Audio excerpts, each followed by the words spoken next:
বন্ধুরা কেমন আছেন আপনারা? আশা করছি ভালো আছেন, সুস্থ আছেন। প্রত্যেক দিনের মতো আমি আবারও আপনাদের কাছে নিয়ে চলে এসেছি বেশ কিছু ছোট ছোট ইউজফুল কিচেন টিপস।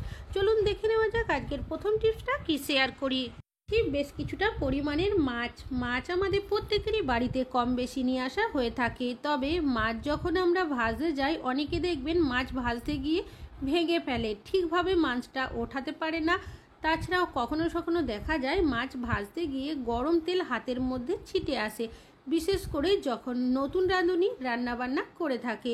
তবে আপনারা যখনই মাছ ভাজবেন, কিভাবে মাছটি ভাজলে মাছ একটাও ভাঙবেও না, এমনকি গরম তেল আপনাদের হাতের মধ্যে ছিটেও আসবে না। প্রথমে মাছটাকে ভালোভাবে জল দিয়ে ধুয়ে নিয়েছি, পরিমাণ মতন লবণ হলুদ দিয়েছি, তারপর খুব ভালোভাবে মাছের মধ্যে মাখিয়ে দিয়েছি। যখনই আপনারা মাছটা ভাজবেন কিছুক্ষণ আগে অবশ্যই লবণ হলুদ মাছের মধ্যে মাখিয়ে রাখবেন। অন্যদিকে গ্যাসের মধ্যে একটা কড়াই আমি গরম করতে বসিয়ে দিয়েছি, এর মধ্যে দিয়ে দিয়েছি আমি কিছুটা পরিমাণের সর্ষের তেল।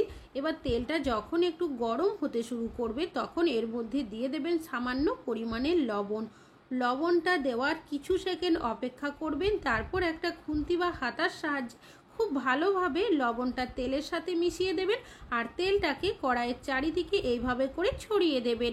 এতে কি হবে, তেলটা চারিদিকে কড়াইয়ের হয়ে যাবে, যার কারণে দেখবেন যখন আপনারা কড়াইয়ের মধ্যে মাছটাকে দেবেন সহজেই কিন্তু কড়াইয়ের মধ্যে লেগে যাবে না। তবে অবশ্যই যখন মাছটা ভাজবেন তেলটাকে ভালো মতো গরম করে নিতে হবে। আর তেলের মধ্যে লবণ দেওয়ার কারণে কি হবে, অনেক সময় দেখবেন গরম তেল হাতের মধ্যে ছিটে আসে, যার কারণে কি হয় আমাদের হাতে ফোসকা পড়ে যায়। লবণ দিয়ে একটু মাছ ভাজবেন, তাহলে গরম তেল হাতে ছিটবে না। কিছুক্ষণ অপেক্ষা করবেন, তারপরে কিন্তু মাছটাকে আপনারা আলতো হাতে উল্টে দেবেন। প্রথমে দেখে নেবেন যদি কড়াইয়ের মধ্যে লেগে আসে, আরও কিছুক্ষণ অপেক্ষা করবেন। তো আমি মাছটাকে দেখতেই পাচ্ছেন এইভাবে করে উল্টে দিয়েছি, মাছটা কিন্তু তলার মধ্যে লেগেও যাচ্ছে না। এইভাবে যদি মাছটা ভাজা হয় একসাথে আপনারা অনেকগুলো মাছ তাড়াতাড়ি ভেজেও নিতে পারবেন, একটা মাছ ভাঙবেও না, গরম তেল হাতের মধ্যে ছিটেও আসবে না। আর এইভাবে মাছ ভাজলে আরও একটা কি সুবিধা হবে, খুব বেশি পরিমাণের তেলেরও কিন্তু প্রয়োজন হবে না, এইভাবে যদি আপনারা মাছটি ভেজে নিতে পারেন। তো দেখতেই পাচ্ছেন আমার কিন্তু সব মাছগুলো ভেজে নেওয়াও হয়ে গেছে, আর খুব বেশি পরিমাণে তেলেরও কিন্তু এখানে প্রয়োজন হয়নি, আর একটা মাছও কিন্তু ভেঙেও যায়নি। আশা করছি টিপসটা কাজে আসবে, ভালো লাগলে লাইক করবেন। এখন চলে যাচ্ছি পরবর্তী টিপস। কম বেশি অনেকেই মিক্সার জারের ব্যবহার করে থাকি, তবে সমস্যাটা কি হয়, যখন আমরা পেঁয়াজ আদা রসুন এই ধরনের জিনিস পেস্ট করি মিক্সার জারে, দেখবেন যতই ভালোভাবে ধুয়ে পরিষ্কার করি না কেন একটা পেঁয়াজ আদা রসুনের যে একটা স্ট্রং গন্ধ থাকে সেটা কিন্তু ছাড়তেই থাকে, যতই আমরা ভালোভাবে ধুয়ে পরিষ্কার করি না কেন। তো আপনারা কি করবেন, নিয়ে নেবেন ভিনিগার।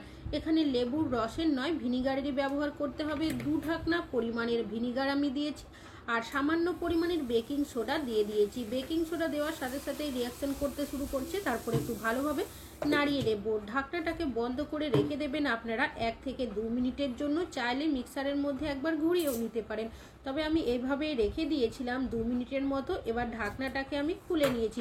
অনেক সময় মিক্সার জারের ব্রেডের যে জায়গাটা থাকে তার মধ্যেও দেখা যায় মশলার টুকরো বা নোংরা থেকে যায়, যেটা আমরা সহজে পরিষ্কারও করতে পারি না। তো আপনারা কি করবেন, একটা পুরনো ব্রাশ নিয়ে নেবেন, আর ব্রাশের সাহায্যে যদি এই জায়গাগুলো হালকা এইভাবে আপনারা একটু ঘষে নিতে পারেন, তাহলে দেখবেন যদি কোনো মশলার টুকরো বা নোংরা জমে থাকে সেটা কিন্তু সহজে বেরিয়ে যাবে, আর মিক্সার জারটাও কিন্তু পরিষ্কার হয়ে যাবে। তো এইভাবে আমি কিছু সেকেন্ড ঘষে নিয়েছি, আর দেখতেই পাচ্ছেন যে নোংরাগুলো ছিল সেগুলো কিন্তু বেরিয়ে গেছে, জলটা কিন্তু অনেকটাই কালারটা হলদেটেও হয়ে গেছে। এবার মিক্সার জারটাকে পরিষ্কার জল দিয়ে আমি ধুয়ে নিয়ে আপনাদের দেখাচ্ছি। তো দেখতেই পাচ্ছেন মিক্সার জারটা ধোয়াও হয়ে গেছে। অনেক সময় দেখবেন মিক্সার জারটা যদি ধুয়ে রাখি ব্লেডের জায়গায় জল থেকে যায়, যেটা আমরা লক্ষ্য করি না, অনেক সময় জং বা মরচে পড়ে যায়, যার কারণে ব্লেডের ধারটাও কম হয়ে যায়। তো যখনই মিক্সার জার ধোবেন এইভাবে উল্টো করে রেখে দেবেন। এইভাবে রাখলে কি হবে, কিছুটা অংশ ফাঁকা থাকবে, যার কারণে হাওয়া বাতাস ভেতরে যাবে, মিক্সার জারের জলটাও শুকিয়ে যাবে। তাহলে বন্ধুরা আশা করছি আপনাদের এই টিপসটিও কাজে আসবে, ভালো লাগলে লাইক করবেন। এখন চলে যাচ্ছি পরবর্তী টিপসে। আমরা অনেকে আছি যারা দেখবেন টিপ পড়তে খুবই পছন্দ করি, আবার অনেকে রেগুলার টিপ পড়ার কারণে দেখবেন কপালের মধ্যে একটা সাদা স্পটের দাগ পড়ে যায়।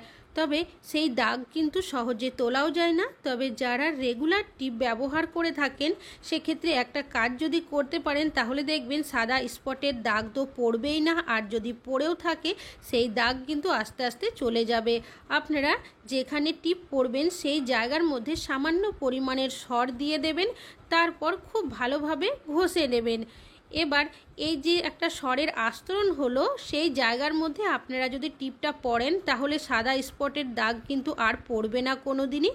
আর যদি পড়েও থাকে, যদি মাঝে মধ্যে আপনারা এইভাবে করে সরটা লাগিয়ে টিপ পরেন, সেক্ষেত্রে সাদা স্পটের দাগটা কিন্তু আস্তে আস্তে চলে যাবে। আশা করছি টিপসটা কাজে আসবে। ভালো লাগলে লাইক করবেন। এখন চলে যাচ্ছি পরবর্তী টিপসে। আমি এখানে নিয়েছি ডিম আমাদের প্রত্যেকেরই বাড়িতে কম বেশি নিয়ে আসা হয়ে থাকে। তবে যখন আমরা ডিম বাজার থেকে কিনে নিয়ে আসি কেউ কিন্তু ওপর থেকে দেখে বুঝতে পারি না ডিমটা ভালো না ডিমটা নষ্ট হয়ে গেছে। সেক্ষেত্রে বাড়িতে নিয়ে আসার পর যখন আমরা কোনো কিছু রান্নাবান্না করতে যাই দেখা যায় ডিমটা নষ্ট হয়ে গেছে। তবে যখনই আপনারা ডিম বাজার থেকে কিনে নিয়ে আসবেন একবার কিন্তু চেক করে নিতে পারেন। একটা পাত্র নিয়ে নেবেন, তার মধ্যে বেশ কিছুটা পরিমাণের নর্মাল জল নেবেন। এই জলের মধ্যে আপনারা ডিমগুলো এইভাবে করে দিয়ে দেবেন। ডিম দেওয়ার সাথে সাথে যদি দেখেন ডিমগুলো জলের ওপরের দিকে ভেসে রয়েছে তাহলে বুঝে নিতে হবে ডিমটা কিন্তু নষ্ট হয়ে গেছে, ডিমটা ভালো নয়। আর যদি দেখেন ডিমগুলো জলার তলার দিকেই রয়েছে তাহলে বুঝে নিতে হবে ডিমগুলো সম্পূর্ণ ভালো রয়েছে। তো দেখতেই পাচ্ছেন সব ডিম কিন্তু জলের তলার দিকেই রয়েছে, দেখে বোঝাই যাচ্ছে এই ডিমগুলো সম্পূর্ণ কিন্তু ভালো। আশা করছি আপনারা এইভাবে করে একবার হলেও চেক করে নিতে পারেন। ভালো লাগলে লাইক করবেন। এখন চলে যাচ্ছি পরবর্তী টিপসে। আমি এখানে নিয়েছি চার্জারের তার। অনেক সময় দেখবেন চার্জারের তারগুলো যখন ছিঁড়ে যায়, খারাপ হয়ে যায়, তখন কেউই কিন্তু ব্যবহার করি না, ফেলে দিই। তো আপনাদের যদি এই ধরনের তার থেকে থাকে সেটা কিন্তু ভুল করেও ফেলবেন না।